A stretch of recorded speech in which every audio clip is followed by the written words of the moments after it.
장이 끝나도 투자는 끝나지 않는다. 안녕하세요. 어예진의 방과 후 목돈연구소 어예진입니다.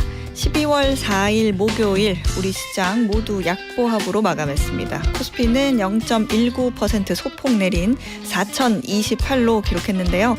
외국인 순매도세도 4,000선 결국 지켜냈습니다. 오늘 시가총액 상위 종목 하락 우위 보이면서 대형주 약세 흐름 좀 보였는데, 이런 가운데 미국이 한국 자동차 관세 인하를 소급 적용하기로 확정하면서 현대차가 6%, 기아가 1%, 현대모비스가 8%대 강세 보였습니다. 오늘 코스닥 지수는 0.23% 하락하면서 930선 아래로 내려왔네요. 코스닥에서는요, 로봇 관련주가 많이 올라왔네요. 오늘 달러원 환율 5원 50전 올라 1,473원에 거래를 마감했습니다. 지금 이곳 목동의 기온은 1.4도입니다. 오늘 저녁 서울에는요, 눈 소식이 있네요. 퇴근길 조심조심 운전하시기 바라겠습니다. 어예진의 방과 후 목돈연구소 시작합니다. 어예진의 방과 후 목돈연구소 첫 곡 잼의 난 멈추지 않는다 띄워드렸습니다. 장세정님, 소장님 의상이 탈탈 털면 사금이 우르르 떨어질 것 같아요. 그렇게 보여요? 자, 주워가세요.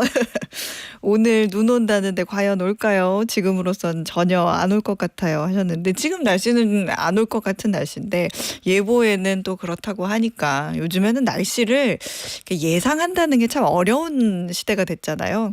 일단 온다니까 좀 준비를 해야 되는 거는 좀 준비하고 대비하면 좋기는 하죠.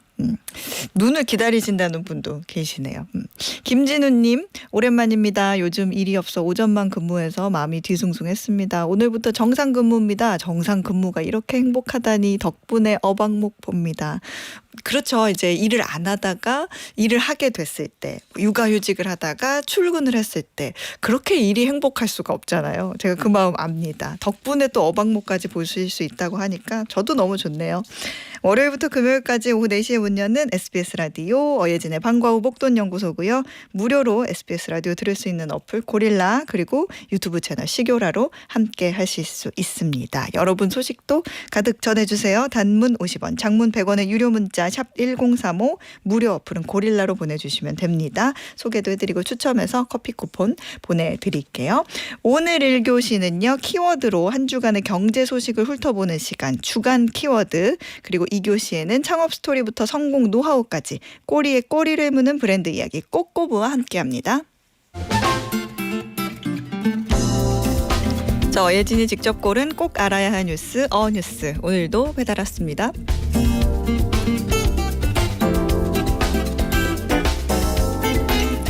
부모님이 남겨주신 부동산이 있으면 그게 어디에 있든 일단 받아야지 하는 마음이 들기 마련인데요. 일본은 정반대라고 합니다. 남겨진 재산을 받을 사람도 없거나 있어도 서로 네가 가지라며 미루는 일이 흔해지고 있죠. 유산을 받을 사람이 없다는 건 의지할 가족 없이 혼자 살다 생을 마감하는 노인들이 많아졌다는 의미입니다. 비혼 가구, 자녀가 없는 독거노인 또는 가족 간의 단절이 흔해진 탓이죠. 설령 받을 사람이 있어도 그 사람 역시 고령이거나 상속 재산의 유지비 부담이 커서 아예 상속을 거부하는 경우도 많습니다. 작년에만 상속 포기 건수가 26만 건을 넘었는데요. 일본에서는 요즘 이런 부동산에 부라는 한자어를 안일부가 아니라 마이너스를 뜻하는 질부자를 써서 짐이 되는 부동산으로 부른다고 합니다. 팔리지도 않는 시골의 낡은 집을 물려받아 봐야 들어올 사람도 없고 관리비와 재산세는 계속 나가니까 차라리 안 받는 게 낫다는 거죠. 그러다 보니 집과 땅만 방치되고 빈집이 동네 흉물이 되는 일이 잦습니다. 일본은 이런 문제를 해결하려고 2년 전 상속토지 국고 귀속 제도를 만들고 각종 상속 관련 절차도 간소화했는데요. 그 결과 작년 한 해 국고로 넘어간 주인 없는 유산이 우리 돈 1조 2천억 원, 사상 최대치를 기록했습니다. 하지만 처분하기 복잡한 부동산은 나라에서도 거부하기 때문에 답이 없는 시골 빈집들은 지자체들의 골칫거리로 남습니다. 그래서 요즘은 마지막을 미리 준비하는 서비스가 생기고 있는데요. 물려줄 사람이 없는 노인들이 자신이 지지하는 단체나 대학에 남기겠다며 유증기부 상담센터를 찾기도 하고요. 독거노인의 장례와 유품 정리까지 대신 다 해주는 엔딩 서포트 같은 서비스도 등장했습니다. 우리나라 역시 주인을 알 수 없는 상속재산을 정리해달라는 신청이 매년 급증하고 있죠. 베이비부머 세대의 고령화까지 앞으로 10여 년. 지금 일본에서 벌어지는 일은 한국에 가까운 미래일지도 모르겠습니다. 이상 어뉴스였습니다.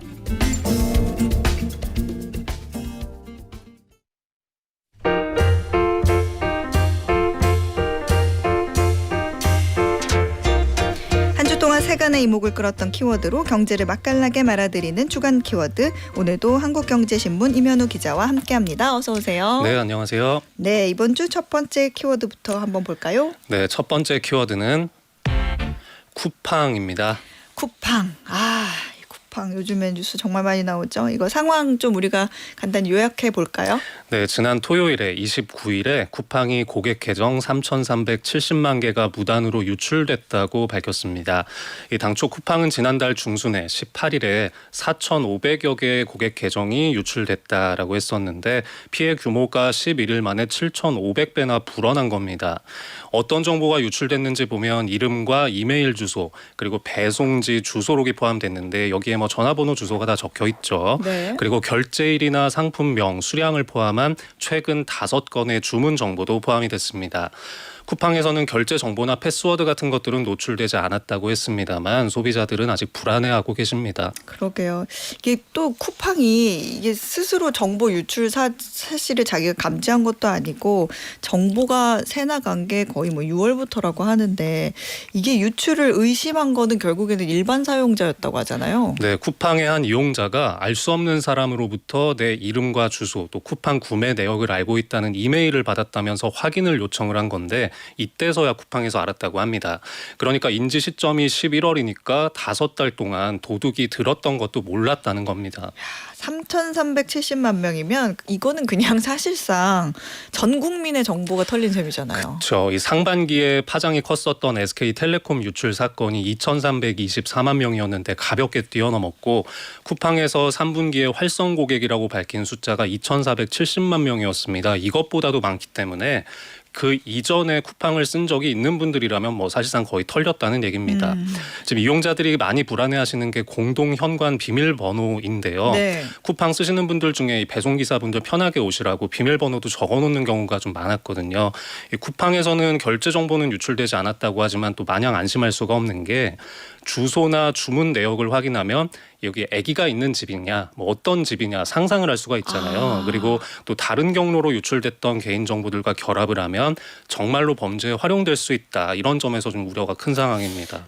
그러네요. 이게 근데 또 정말 황당한 거는 외부에서 해킹으로 털린 게 아니라 네. 전 직원이라고는 하는데 내부 직원 소행이 유력하다 이런 얘기가 나오죠. 네, 맞습니다. 수사와 조사를 통해서 규명이 돼야 되겠지만 현재로서는 전직 중국인 직원의 소행일 가능성이 거론이 됩니다. 이미 퇴사해서 중국으로 가버렸다고 하는데 쿠팡에 재직할 당시에 내부망에 접속하는 직원들한테 토큰을 발급하는 업무를 맡았던 사람입니다. 이 사실 정상적인 기업이라면 퇴사 후에는 권한이 바로 싹 차단이 돼야 되는데 이 중국인은 퇴사 후에도 내부망을 들락날락하면서 개인 정보를 빼돌린 것이라는 추정을 받고 있습니다. 좀 군대로 비유를 하자면 탈영을 한 병사가 암구호를 매일 들여다보면서 이렇게 부대를 드나들었다 이렇게 비유하시기도 하더라고요. 그렇군요. 근데 이 쿠팡의 사후 대처가 또 국민들의 좀 반발을 불러일으키기도 하죠. 네, 이 사태 초기에 언론에 부탁을 한 게 있습니다. 네. 개인정보 유출이라고 쓰지 말고 노출이라고 써달라 그렇게 했는데 이 법조계에서는 이게 쿠팡이 미국에 상장되어 있는 회사다 보니까 네. 이 현지에서 집단 소송을 감안한 그런 꼼수다 좀 이렇게 해석을 하고 있습니다. 쿠팡 이용자들한테 문자로 통보도 다 갔는데 저도 받았거든요. 저도요. 근데 그게 언론 보도 나온 다음 날이었습니다. 그리고 사고 직후에 홈페이지 상단에 사과문을 띄웠다가 이틀 만에 슬그머니 사라졌고 크리스마스 빅세일 이런 광고 배너 걸어서 또 질타를 많이 받기도 했습니다. 어찌됐든 간에 대응 속도도 좀 느리고 우리들의 일반적인 정서와 동떨어진 대응을 계속한다 이런 지적이 많았습니다. 그렇군요. 이거 제재는 어떻게 이루어질 것 같아요? 이재명 대통령이 국무회의에서 이 징벌적 손해배상이라든지 과징금 같은 것들 좀 대책 마련해달라고 지시를 했는데요. 이렇게 된 이상 강력한 행정 제재가 불가피할 것이라는 예상이 많습니다. 현행 개인정보보호법에 따르면 정보 유출 사고에는 전체 매출의 3%까지 과징금을 부과할 수 있는데요. 쿠팡의 작년 매출이 41조 원이었으니까 산술적으로는 1조 2천억 원 이상까지 과징금을 맞을 수 있다는 얘기입니다. 근데 물론 여기저기서 빠지기 때문에 실제로 줄어들 가능성이 있기는 합니다. 자, 그리고 여기에 여러 법무사무소에서 단체 소송 모집 나선 상황인데요. 네. 그동안 사례들을 보면 법원은 개인정보 유출에 대해서 정신적인 피해 위자료로 1인당 10만 원 정도 인정하는 게 많았습니다. 근데 이번에는 좀 법에서 규정한 중대한 과실이 인정이 된다면 배상액이 좀 더 커질 수 있다는 의견 나오고 있습니다. 쿠팡이 미국 나스닥에 상장돼 있잖아요. 주가 움직임은 어때요? 네, 뉴욕 증시에서 월요일에는 5% 넘게 빠졌다가 화요일 그리고 지난 밤에는 좀 보합 수준이었습니다. 사회적 파장에 비해서는 크게 떨어지지는 않은 건데요. JP모간 보고서가 저는 좀 씁쓸하게 느껴지더라고요. 네. 이 쿠팡에서 개인정보 유출 사태가 났지만 고객의 이탈은 제한적일 것이라고 예상했습니다. 경쟁사가 없다 보니까. 그렇죠. 워낙 독보적인 점유율을 유지하는 데다가 또 SK텔레콤이나 KT, 롯데카드 같은 일련의 데이터 유출 사건이 많이 발생해서 한국 소비자들이 데이터 유출에 조금 덜 민감해졌다 이런 근거를 들었습니다. 물론 쿠팡이 자체 보상안을 내놓거나 정부 행정 제재를 받으면 올해 4분기나 내년 1분기에 상당한 일회성 비용이 발생할 수 있고 단기적으로는 부담이다라고 내다봤습니다만 손님이 많이 빠지지는 않을 것이라고 예상을 한 거죠. 안 그래도 뭐 오늘 뉴스 중에는 이런 악재가 있는데도 이제 일간 그 이용자 수가 역대 최대 기록했다. 뭐 이런 기사도 나오더라고요. 쿠팡 창업자인 김범석 의장의 행보도 좀 논란을 키우고 있는데 뭐 지금 뭐 대표이사나 등기임원은 아니지만 이제 사람들이 어떤 실질적인 지배력을 갖고 있는 거 아니냐 하면서 이제 책임론을 주장하고 있죠. 네, 쿠팡은 한국 법인이 있고 이 한국 쿠팡의 지분을 100%를 미국의 쿠팡 INC가 보유를 하고 있고 이 미국 회사가 뉴욕에 상장이 된 구조입니다.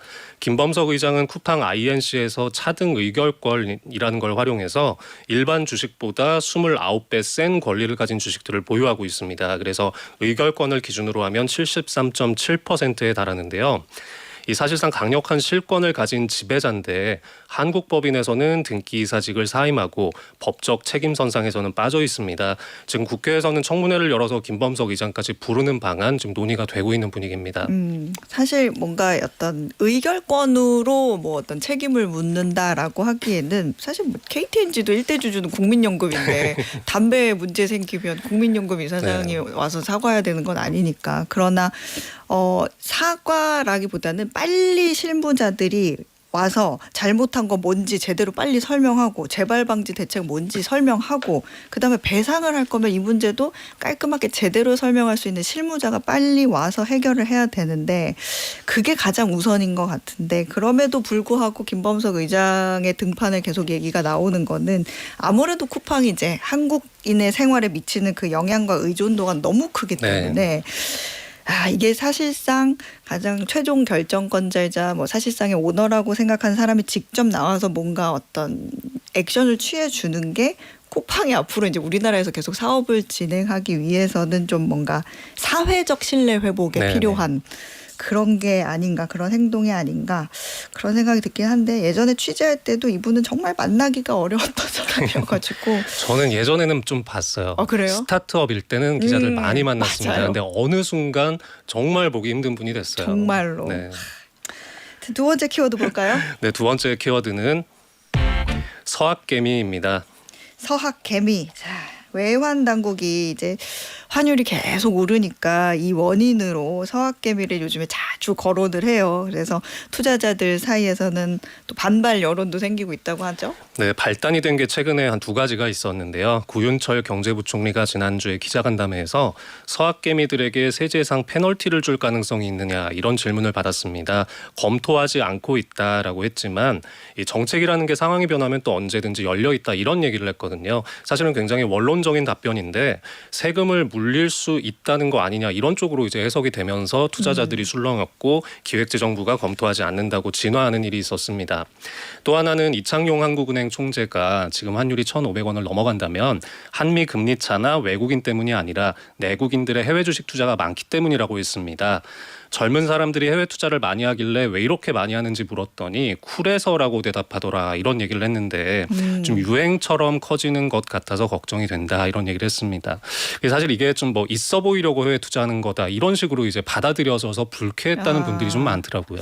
그렇죠. 물론 이제 사실 서학 개미들이 미국 시장에 투자를 많이 해서 환율 상승에 압력을 좀 주는 거는 그건 사실이기는 사실이죠. 한데 네. 원인 중에 하나긴 하죠. 그러나 서학 개미들이 뭐 한국 투자 안 하고 미국에 해외 투자할 만한 이유와 사실 배경이 있을 거 아니에요. 그리고 뭐 하루 이틀 미국에 나가서 투자하는 게 아닌데 어제 오늘 일이 아닌데 네. 왜 이번에만 환율이 이렇게 오르느냐라고 했을 때는 서학 개미의 투자가 답이 아닐 가능성이 높잖아요.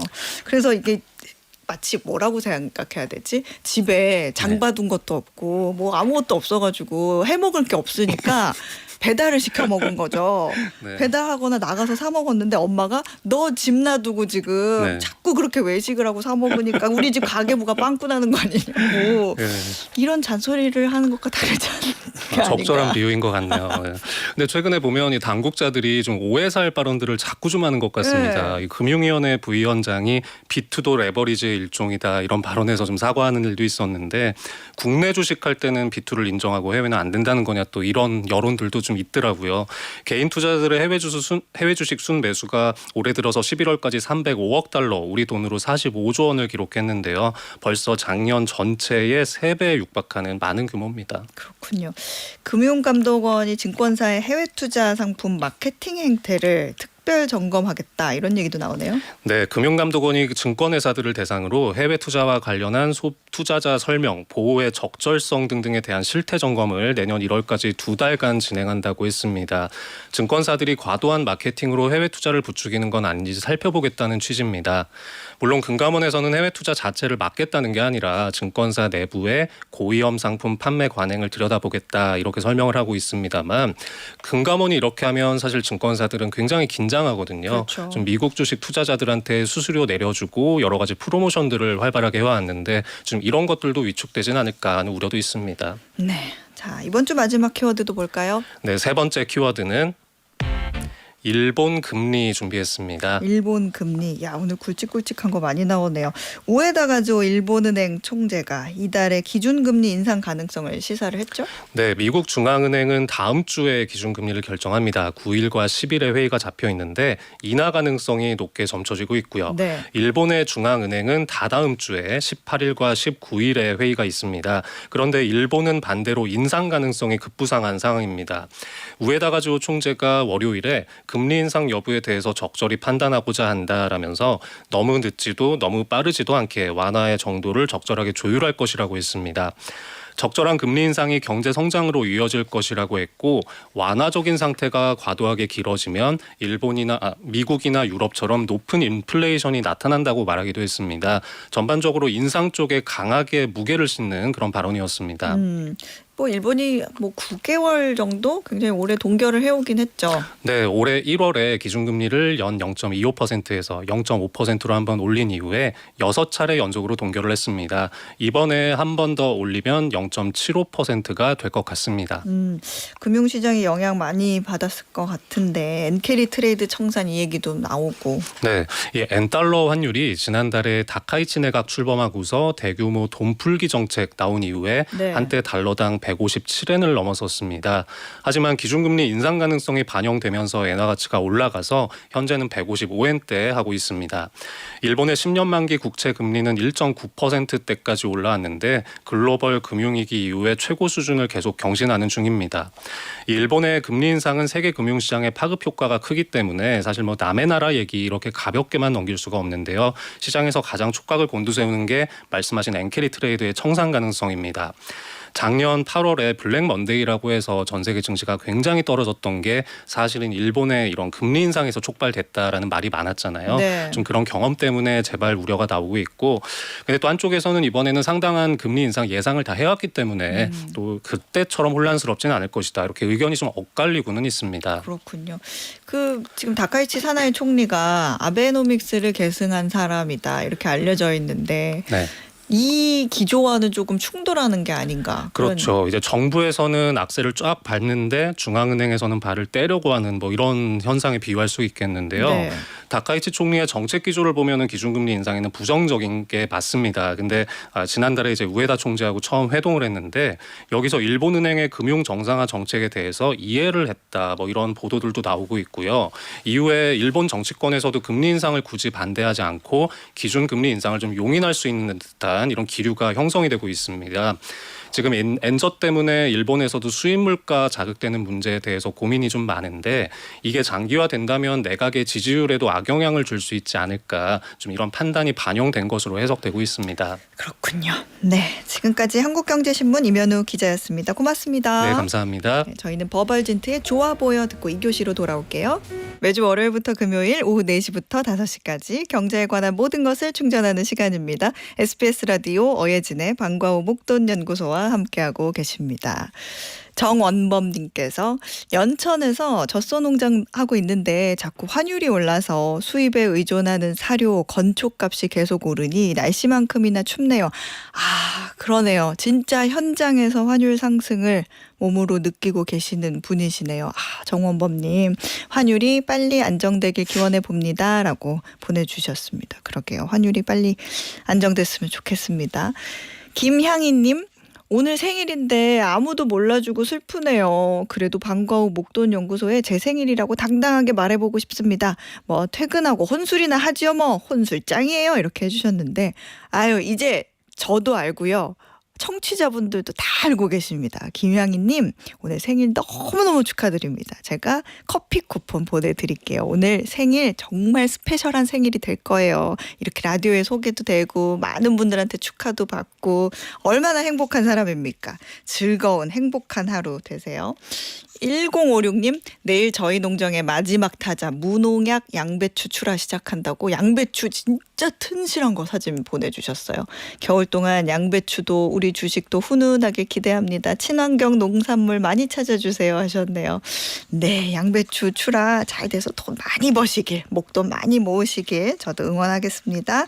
자, 오늘의 퀴즈 풀고 2교시로 넘어가 볼게요. 올해 서점가를 가장 뜨겁게 달군 책은 바로 이 작가의 소설 소년이 온다였습니다. 이 작가는 지난해 10월 한국인 최초로 노벨 문학상을 수상하며 전국적인 독서 열풍을 일으켰고 그 열기가 올해까지 이어지면서 대표작인 소년이 온다는 2년 연속 베스트셀러 1위에 올랐는데요. 그 밖에 채식주의자는 9위. 작별하지 않는다는 11위를 기록하며 꾸준한 사랑을 받고 있습니다.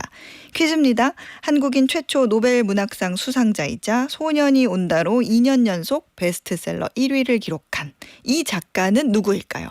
오늘의 퀴즈는요. 아마 다 정답을 아실 것 같아서 주간식입니다. 주간식. 정답 아시는 분들은 짧은 거 50원, 장문 100원의 유료 문자 샵 1035나 무료 어플 고릴라로 보내주세요. 당첨되신 분들 중에 추첨해서 편의점 상품권 보내드립니다.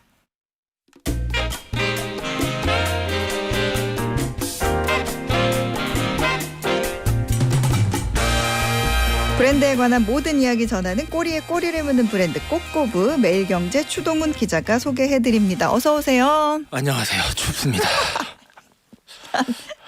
크리스탈님이요. 매일 듣는 어방목 코너들 다 좋은데 특히 추동훈 기자님 나오는 목요일을 못 빠지게 기다리는 추동훈 기자님 1호 팬이라고.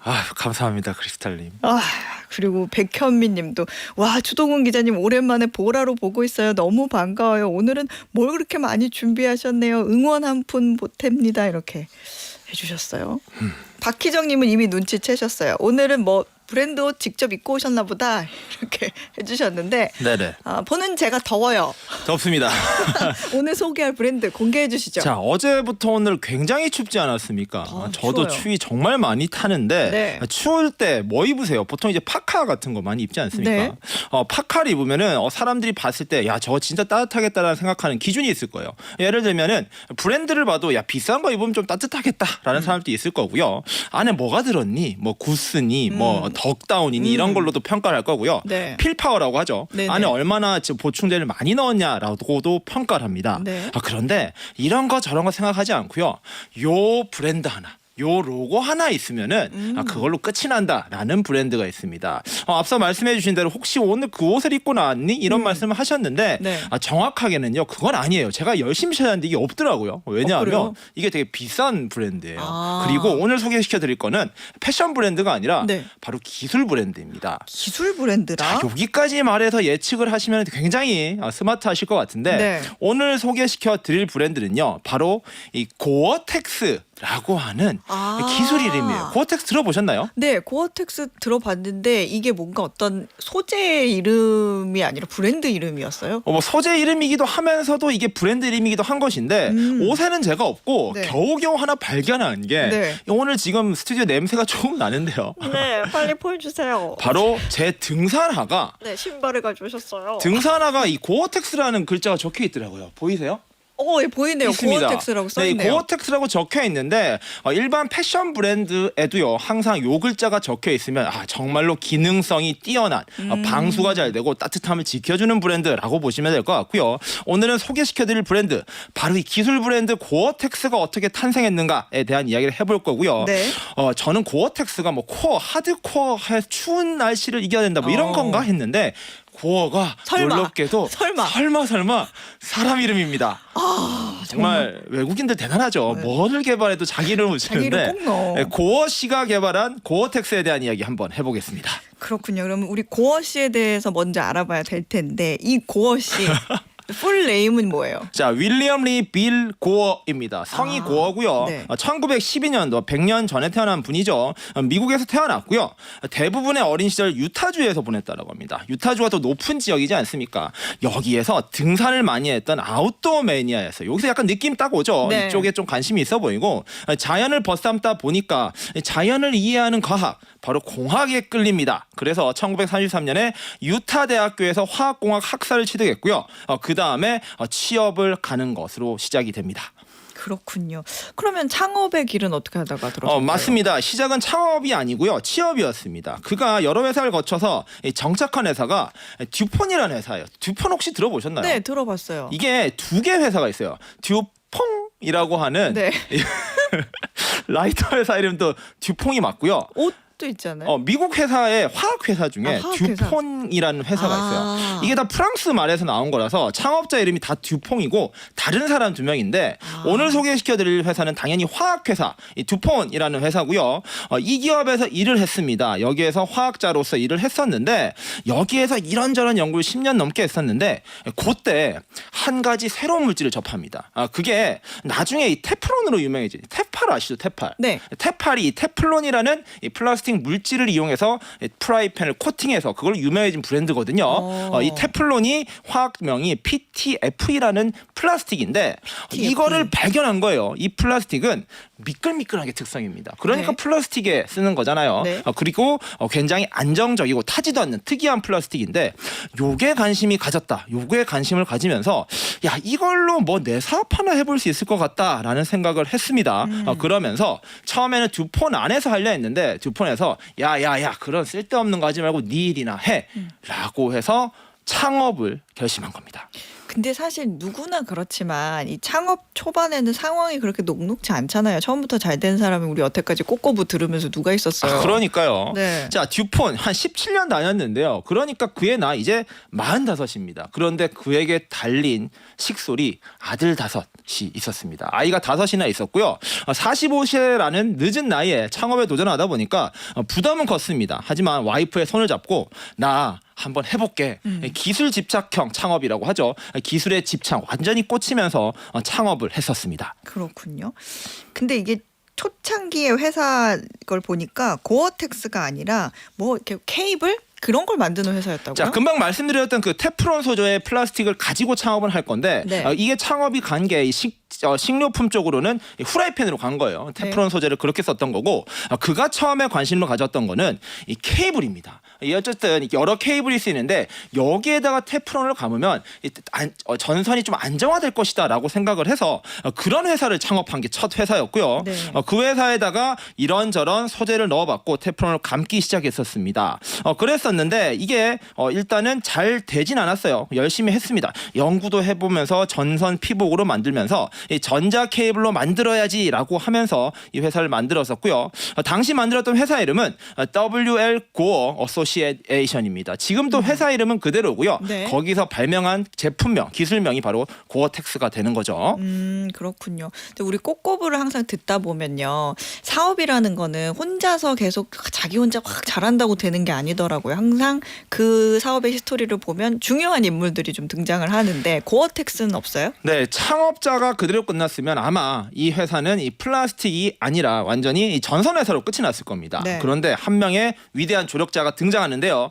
바로 빌고어의 장남 로버트 밥 고어입니다. 밥 고어 아들이 등장하는데요. 아버지에게 많은 걸 배웠기 때문에 그도 화학자가 되기로 했습니다. 그래서 그는 1950년대 후반에 이 델라웨어 대학교에 진학해서 화학공학을 전공했고요. 아버지 회사에 합류했습니다. 그래서 아버지랑 함께 여러 케이블을 감는 소재에 대해서 연구를 했었는데 근데 말씀드렸던 PTFE라는 소재가 네. 좀 딱딱하고 잘 마르지도 않고 그런 소재의 특징이 있었더라고요. 이걸 해결하는 게 아들 이 밥 고어의 과제였었는데 처음에는 열심히 해봤었는데 이게 되다 말다 했습니다. 그러다가 이 결정적인 사건이 터집니다. 어떤 거예요?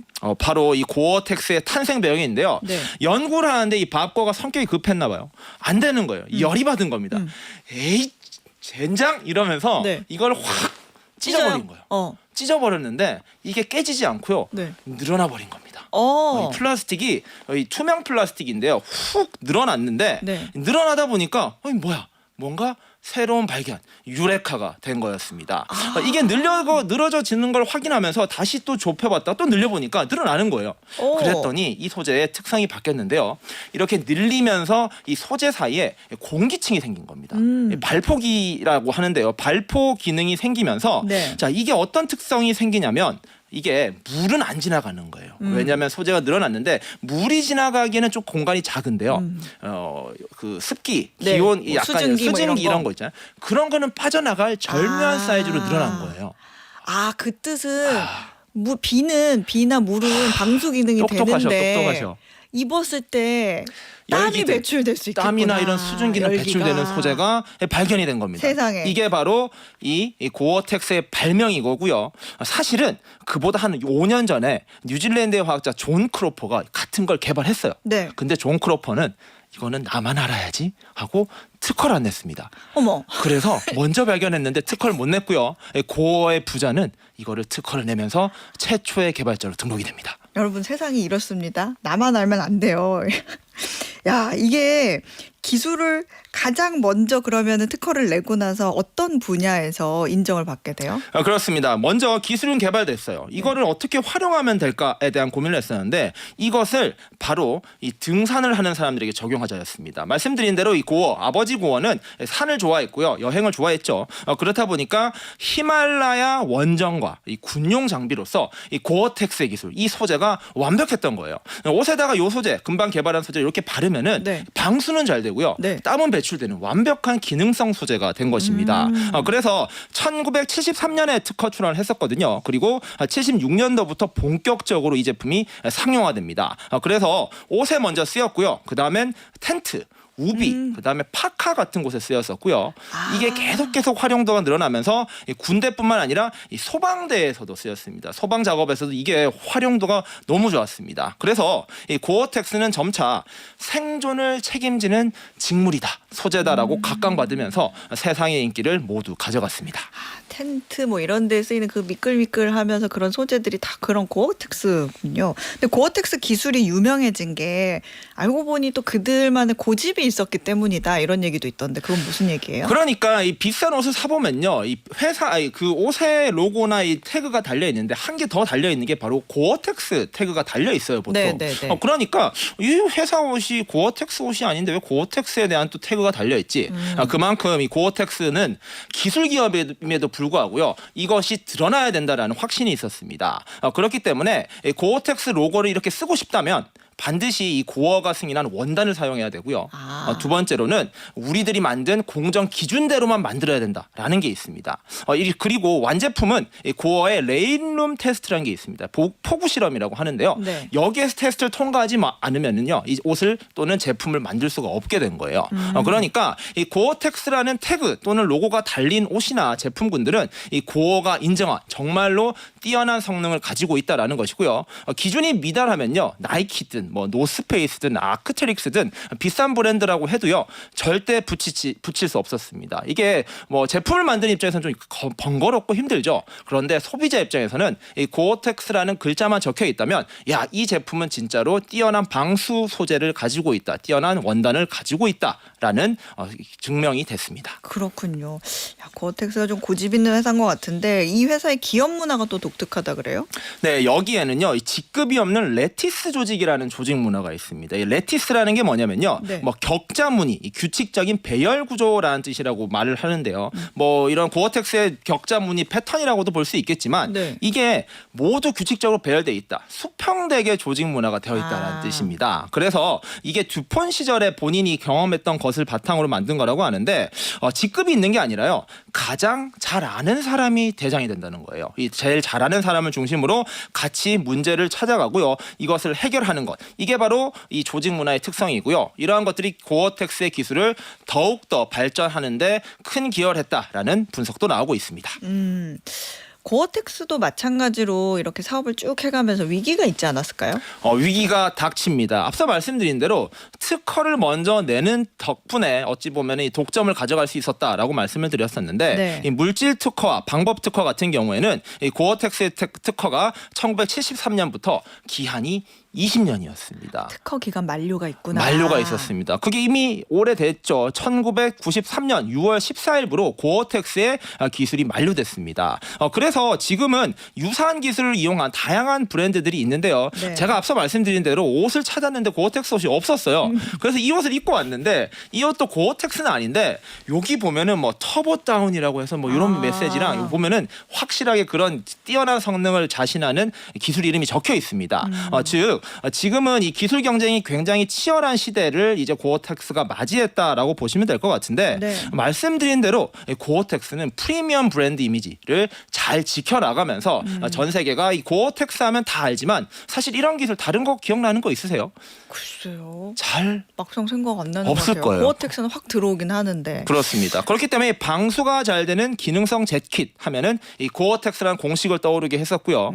이러한 것들은 사실 다른 브랜드도 많습니다. 이 밴드 하면 데일밴드, 그죠? 이 굴착기 하면 포크레인, 그리고 이런 것들, 그런 식으로. 그렇죠. 그런 식으로 이 브랜드가 이 산업을 대표하는 게 된 것, 바로 이 고어텍스도 그런 식으로 갔다라고 보시면 될 것 같고요. 네. 말씀드린 대로 그것을 또 극복하기 위한 여러 가지 방법들이 있었습니다. 대표적으로 의료용으로도 진출했고요, 자동차 산업, 우주보구로도 진출하는 등 산업 외연을 넓히면서 이러한 영향력도 계속해서 확대해 나갔습니다. 그렇군요. 요즘 보면 이제 뭐 고프코어라고 해가지고 기능성 의류를 이렇게 정말 일상복처럼 입고 다니는 분들 주변에 진짜 많잖아요. 그렇죠. 근데 덕분에 고어텍스 인기가 조금 더 높아진 것 같아요. 그 기능성 옷을 평소에 입고 다니는 건 저도 그랬는데 이걸 네. 고프코어라는 용어가 있는지 사실 요번에 저도 처음 알긴 했는데요. 네. 이게 2017년부터 나온 용어고, 말씀드린 대로 기능성 의류를 평소에 입고 다니는 것, 이것들을 결합하는 문화라고 합니다. 이게 고어텍스엔 기회가 된 겁니다. 일반 패션 브랜드들도요, 이 기능성 소재를 이용하는 것이 단순히 프리미엄이 아니라 이제 트렌드가 됐다라고 하고요. 제가 좋아하는 나이키 같은 경우에도 이 고어텍스랑 협업해서 신발 같은 거 많이 만들거든요. 네. 그런 거 보면은 좀 사고 싶다, 이 프리미엄이 또 되는 느낌이 든다라는 생각이 드는 것, 이러한 트렌드들도 이 고어텍스에게는 큰 기회가 됐다라고 이야기를 합니다.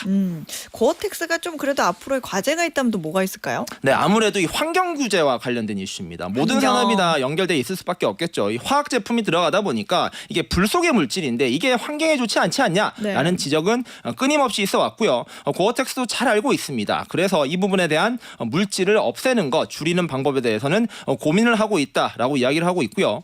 사람을 지키는 게 핵심이지 않습니까? 사람의 체온을 지키는 것이 핵심인데 자연도 동시에 지키는 기술로서 어떻게 브랜드를 확장해 나갈 것인가 이에 대한 고민은 계속해서 하고 있다라는 것이 이 회사의 입장입니다. 그렇군요. 오늘 고어텍스에 대해서 쭉 들어봤는데 우리가 고어텍스를 통해서 우리가 느껴볼 수 있는 교훈 뭐가 있을까요? 고어텍스가 있었기에 어찌 보면 이 산업이 확장이 되었고요. 저도 이 따뜻한 공간에서 매우 더운 느낌으로 방송을 할 수 있지 않나라고 생각을 합니다. 사실 신발을 벗어서 신발이 발이 좀 차갑긴 한데요. 빨리 고어텍스 지금 신던 신발 신던 거를 올려놓은 올리면 거예요? 냄새 아니 나지 않습니까? 정말 자, 그래서 이 고어텍스 덕분에 이 추운 날 어제 오늘 같은 날씨에 저희들이 든든하게 집 밖에 나갈 수 있었던 거 어찌 보면 기술의 힘이라고 봐야 될 것 같습니다. 자, 오늘날 고어는요 전 세계 5개 대륙 13,000여 명의 직원들이 일을 하고 있고요. 연매출만 45억 달러가 넘습니다. 산을 사랑했던 45세 중년 창업자의 도전 그리고 홧김에 길게 늘어뜨렸던 아들의 이러한 우연들이 합쳐서 어찌 보면 세상의 추위를 이겨내는 힘을 만들었다. 그게 바로 고어텍스의 발견인 것 같고요. 추운 날 무심코 고어텍스 옷 하나 입으면서 그리고 자켓에 지퍼를 하나 올리면서 이 고어에 대한 고마움을 표해보는 것도 좋은 방법일 것 같습니다. 그렇군요. 신던 신발인지 몰랐는데 어쩐지 뭔가 좀 대기가 시큼시큼했어. 자, 지금까지 매일경제신문 추동훈 기자였습니다. 고맙습니다. 감사합니다.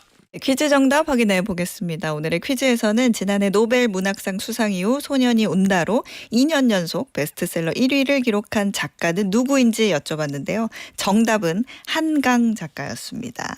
정답 보내주신 분들 중에 오늘 편의점 상품권 받으실 세 분은요. 6977님 정답 맞춰주셨고요. 책을 안 읽은 지 오래됐는데 한강 작가의 수상 소식을 듣고 오랜만에 책 구매와 독서를 했었네요. 라고 보내주신 장유경님 그리고 저희 중학생 딸이 한강 작가님처럼 멋진 글을 쓸 수 있는 작가가 되는 게 꿈이라고 합니다. 한강 작가님 문제가 나오니 자기도 모르게 문자를 쓰고 있었네요. 저희 딸 꿈도 많이 응원해 주세요. 했어요. 우리 따님 멋진 작가가 되시길 어박목이 응원합니다. 5273님이 그렇게 보내주셨어요. 이렇게 세 분께 보내드릴게요. 어예진의 방과 후 목돈연구소 끝곡은요. 정엽의 Nothing Better 띄워드리면서 저는 물러가겠습니다. 저는 내일 오후 4시에 다시 올게요. 여러분 고맙습니다.